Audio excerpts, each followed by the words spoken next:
12 जून और 12 जून से बेसिक शिक्षा विभाग से संबंधित जो भी महत्वपूर्ण न्यूज़ है उनको हम इस वीडियो में देखेंगे। तो वीडियो आप पूरा देखिएगा क्योंकि जो भी न्यूज़ हैं इंपॉर्टेंट हैं। बेसिक शिक्षक यदि आप हैं तो बहुत ज़्यादा इंपॉर्टेंट हैं, यदि आप इसके अभ्यर्थी हैं तब भी इम्पोर्टेंट हैं।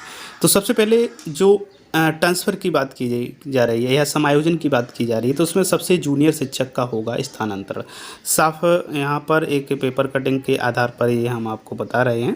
और इसमें कहा गया है कि सरकारी प्राइमरी स्कूलों में शिक्षक छात्र अनुपात ठीक करने के लिए सबसे कनिष्ठ शिक्षक का तबादला किया जाएगा। जिले के अंदर शिक्षकों के तबादलों से पहले बेसिक शिक्षा परिषद शिक्षक सेवा नियमावली में संशोधन करेगी, इसके बाद ही तबादले किए जाएंगे।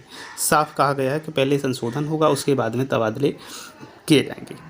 और लगभग इसमें एक आइडिया आंकड़ा है 79,000 शिक्षक ऐसे हैं जो कि व्यवस्थित किए जाएंगे, इनका समायोजन किया जाएगा। आगे देखते हैं नेक्स्ट न्यूज। एक और महत्वपूर्ण न्यूज ये है कि पूरे प्रदेश में भीषण गर्मी से राहत मिलने वाली है। और कब मानसून आने वाला है इसके लिए जो जारी किया गया है एक पेपर कटिंग के माध्यम से बताया गया है। तो इसको हम देख लेते हैं, क्योंकि जिस प्रकार से गर्मी पड़ रही है उस हिसाब से प्रत्येक जीव प्रभावित है, परेशान है। तो इसी के भीषण गर्मी और उमस बस चंद दिनों बाद बंद हो जाएगी। 17 जून को मानसून आने की बात यहाँ पर की गई है और गर्मी से राहत मिलने की संभावना भी है, क्योंकि टेम्परेचर की बात यदि करें तो हर जगह हाई टेम्परेचर है, पारा बढ़ा हुआ है। तो देखते हैं कब तक इससे राहत मिलती है। वहीं पर देखते हैं नेक्स्ट। तो यहाँ पर शिक्षा मित्र को पीटने वाला प्रधानाध्यापक निलंबित किया गया। औरंगाबाद का मामला था। लखौटी ब्लॉक क्षेत्र के गाँव खनौदा के संविलियन विद्यालय में स्कूली बच्चों के सामने शिक्षा मित्र की पिटाई करने वाले प्रधानाध्यापक को बीएससी ने निलंबित कर दिया है। निलंबित प्रधानाध्यापक को बीआरसी कार्यालय से संबद्ध कर दिया है, जबकि मामले की जांच एबीएससी ऊंचा गांव को सौंपी गई है और वो जांच करने के बाद में देंगे। अब यहाँ पर एक ये जो खबर है वो बहुत महत्वपूर्ण है। सबसे पहले एक खबर पहले भी मैं जो वीडियो बनाया था उसमें बताया था कि श्री विजय किरण आनंद जी जो को डीएम गोरखपुर थे, अब वो महानिदेशक बेसिक शिक्षा परिषद के बन गए हैं पुनः, जबकि चुनाव से पहले जब विधानसभा का चुनाव था उससे पहले भी महानिदेशक थे। तो चुनाव से पहले 6 महीने पहले लगभग उनको डीएम गोरखपुर बनाया गया था और पुनः अब महानिदेशक बना दिया गया है, सचिव बना दिया गया है। तो यहाँ पर उन्होंने जो बात कही है वो समझिएगा। कई एक बिंदुओं के उनने जो आदेश निकाला है उसमें कई एक बिंदु है जिन पे हम शिक्षकों को बहुत ही गौर करना चाहिए, ध्यान देना चाहिए, क्योंकि इन्हीं पर मान के चलिए आगे निरीक्षण जो भी होना है उसी आधार पर ही होगा। तो गर्मी की छुट्टियों के बाद 16 जून से प्राइमरी और जूनियर खुल जाएंगे। साफ किया है 16 जून से 20 जून के बीच अधिकारी और जिला ब्लॉक स्तरीय टास्क फोर्स निरीक्षण करेंगे 16 से लेकर के 20 जून तक। इस संबंध में शुक्रवार को बेसिक शिक्षा विभाग के महानिदेशक विजय किरण आनंद ने शैक्षिक गतिविधियों को शुरू करने के लिए दिशा निर्देश भी जारी कर दिए हैं। तो ये फ़ोटो भी तस्वीर आप देख पाएंगे क्योंकि सभी की जानी पहचानी ही तस्वीर है। तो अब हम देखेंगे यहाँ पर आदेश जो 16 से 20 जून के बीच ब्लॉक स्तर पर प्रधानाध्यापकों की बैठक आयोजित की जाएगी और स्कूलों की तैयारियों की समीक्षा की जाएगी कि विद्यालय की तैयारियाँ, शैक्षिक गतिविधियाँ किस प्रकार से क्या होना है उस संबंध में। अब देखते हैं जो महत्वपूर्ण इन्होंने आदेश निकाला उसको। तो सबसे पहले ये आदेश है सभी जिला बेसिक शिक्षा अधिकारियों के लिए है और इसमें लिखा है विद्यालयों में शैक्षिक सत्र की गतिविधियों को नियोजित करने के संबंध में साफ किया गया है। तो किस प्रकार से नियोजित किया जाना है वो चीज़ें हैं। तो यहाँ पर शिक्षकों और छात्र छात्राओं के लिए उन्नत और अनुकूल बनाने हेतु प्रत्येक स्तर पर प्रभावी प्रयास किए जाने की अत्यंत आवश्यकता है, ताकि विद्यालयों में शैक्षिक गतिविधियां रोचक और सक्रिय रूप से संचालित हो सकें और शिक्षकों और छात्र छात्राओं में शिक्षण अधिगम के प्रति अभिप्रेरण उत्साह का संचार हो सके। तो जो काम किए जाने हैं वो एक एक पॉइंट वाइज हम लोग देखेंगे, क्योंकि ये इंपॉर्टेंट आदेश है, महानिदेशक का आदेश है। नंबर 1 मेरे द्वारा यानी कि महानिदेशक के द्वारा राज्य परियोजना कार्यालय बेसिक शिक्षा निदेशालय SCERT की टीम द्वारा जिला बेसिक शिक्षा अधिकारी कार्यालयों का निरीक्षण किया जाएगा। सभी जिला बेसिक शिक्षा अधिकारी अपनी कार्यालयीय व्यवस्था को चुस्त दुरुस्त करना तत्काल सुनिश्चित करें और कार्यालय में सकारात्मक वातावरण सृजित करें। पहले से ही बता दिया गया है कि आपको क्या करना है। इसके बाद दूसरा पॉइंट है 16 जून से विद्यालय खोलने के फलस्वरूप विद्यालयों में मध्याह्न भोजन की नियमित व्यवस्था, शिक्षकों की उपस्थिति, जिला स्तरीय टास्क फोर्स एवं ब्लॉक स्तरीय टास्क फोर्स के निरीक्षण सुनिश्चित किए जाएँ। नेक्स्ट है तीसरा पॉइंट, गत शैक्षिक सत्र यानी कि 21-22 में डीबीटी के माध्यम से छात्र छात्राओं के यूनिफॉर्म, स्कूल बैग, जूते, मोजे एवं स्वेटर हेतु अभिभावकों के खाते में धनराशि अंतरित की गई थी। यह सुनिश्चित किया जाए कि अंतरित की गई धनराशि का सदुपयोग हो गया है और छात्र छात्राएं निर्धारित यूनिफॉर्म, बैग, जूते, मोजे आदि के साथ विद्यालय में उपस्थित हों।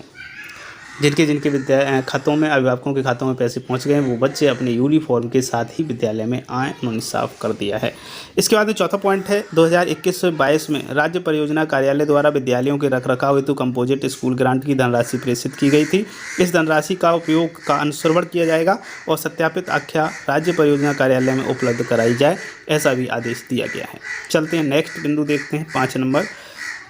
तो ऑपरेशन कायाकल्प से संबंधित जो 19 पैरामीटर्स हैं उनकी यहाँ पर बात की गई है।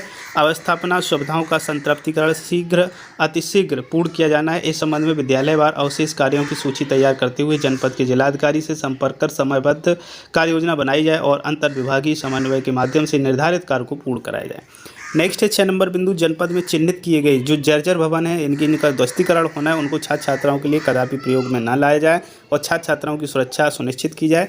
इस संबंध में छात्र छात्राओं के पठन पाठन के लिए वैकल्पिक व्यवस्था सुनिश्चित की जाए ताकि किसी अप्रिय घटना से बचा जा सके। नेक्स्ट है जिला विशिष्ट शिक्षा अधिकारी कार्यालय में कार्यपटलों को अद्ययावधित करते हुए साफ सफाई की व्यवस्था सुनिश्चित की जाए, कार्यों को समयबद्ध रूप से निस्तारित किया जाए और इस संबंध में क्लीन डेस्क पॉलिसी अपनाई जाए। क्लीन डेस्क पॉलिसी, ये न्यू पॉइंट यहाँ पर मिला है, clean desk policy. Next point, निजी प्रबंध तंत्र द्वारा संचालित विद्यालयों की मान्यता के प्रकरणों का निस्तारण ऑनलाइन व्यवस्था के तहत निर्धारित समय सीमा में सुनिश्चित किया जाए। इस संबंध में यदि कोई शिथिलता प्रकाश में आती है तो उसे गंभीरता से लिया जाएगा। नेक्स्ट है जनपद में निलंबित चल रहे शिक्षकों की जांच की कार्रवाई प्राथमिकता के आधार पर समयबद्ध रूप से पूर्ण कराई जाए और नियमानुसार निर्णय लेते हुए प्रकरणों का निस्तारण सुनिश्चित किया जाए। नेक्स्ट है मानव संपदा पोर्टल पर अध्यापकों के अवकाश से संबंधित लंबित मामलों का निस्तारण समयबद्धता के साथ सुनिश्चित किया जाए। और 11वां जो महत्वपूर्ण बिंदु है इस पर अब हम लोग देखेंगे क्या है 11 नंबर बिंदु। इसमें 4 पॉइंट हैं। सबसे पहले 16 से 20 जून के मध्य विकासखंड स्तर पर समस्त प्रधानाध्यापकों की बैठक की जाएगी जिसमें विद्यालय की तैयारी की समीक्षा की जाएगी। फिर 16 तारीख से 25 जून तक यानी कि उसी के दौरान 21 से 25 मान सकते हैं कि मध्य विकासखंड स्तर पर एकेडमिक रिसोर्स पर्सन यानी कि ARP की बैठक आयोजित की जाएगी जिसमें विद्यालयों की सपोर्टिव सुपरविजन की कार्य योजना तैयार की जाए और यह सुनिश्चित किया जाए कि 100% विद्यालयों में सपोर्टिव सुपरविजन पूर्ण हो। हर विद्यालय में होना ही चाहिए, साफ किया गया है। नेक्स्ट है दिनांक 16 से 30 जून यानी कि आगे उसी को बढ़ाते हुए कि मध्य शिक्षक संकुल की बैठक आयोजित की जाए। और इसके बाद में अंतिम बिंदु है इसकी 11 का, अधिकारियों द्वारा विद्यालयों का नियमित रूप से निरीक्षण और भ्रमण सुनिश्चित किया जाए, ये भी कह दिया गया है। अब देखते हैं 12 नंबर पॉइंट क्या है। तो 12 नंबर है आउट ऑफ स्कूल बच्चों की शिक्षा हेतु संचालित शारदा पोर्टल एवं विशिष्ट आवश्यकता वाले बच्चों की समावेशी शिक्षा हेतु संचालित समर्थ ऐप पर सूचना अद्यतन सुनिश्चित की जाए और इस कार्य में गति लाई जाए, साफ किया गया है। और नेक्स्ट बिंदु है जनपदों का U-+ जो 2021-22 की डेटा एंट्री है वो कराई जाए जिसमें फीड किए गए डेटा में विसंगति या अशुद्धि परिलक्षित हो रही है, अतः डेटा फीडिंग की एक बार जाँच करा ली जाए और शुद्ध डेटा अविलंब फीड किया जाए। इस संबंध में जिला विशिष्ट शिक्षा अधिकारी और संकुल शिक्षक को आवश्यक निर्देश देने हेतु यूट्यूब सेशन आयोजित किया जाए, ये भी उन्होंने कह दिया है। तो इस आदेश के अंतिम बिंदु की ओर यानी कि 14 नंबर पॉइंट। तो 14 नंबर पॉइंट जो है वो है विद्यालयों में छात्र छात्राओं अध्यापकों की पूर्ण उपस्थिति सुनिश्चित करने हेतु दिनांक 16 से 20 जून के मध्य शिक्षा विभाग के सभी अधिकारियों जिला ब्लॉक स्तरीय टास्क फोर्स द्वारा अभियान के रूप में विद्यालयों का निरीक्षण किए जाएँ, साफ किया गया है। तो ये महत्वपूर्ण आज की जो भी न्यूज़ थी हमने आपको बताई। उम्मीद करता हूँ वीडियो पसंद आया होगा। यदि वीडियो पसंद आया तो आप लाइक शेयर जरूर कर दिए। साथ ही ये भी बता दें क्योंकि मैंने पहले भी आपको वीडियो के माध्यम से अवगत कराया था कि यदि नवोदय विद्यालय के क्लासेस हम चलाएं तो उसके लिए आप फीडबैक दीजिए येस या नो।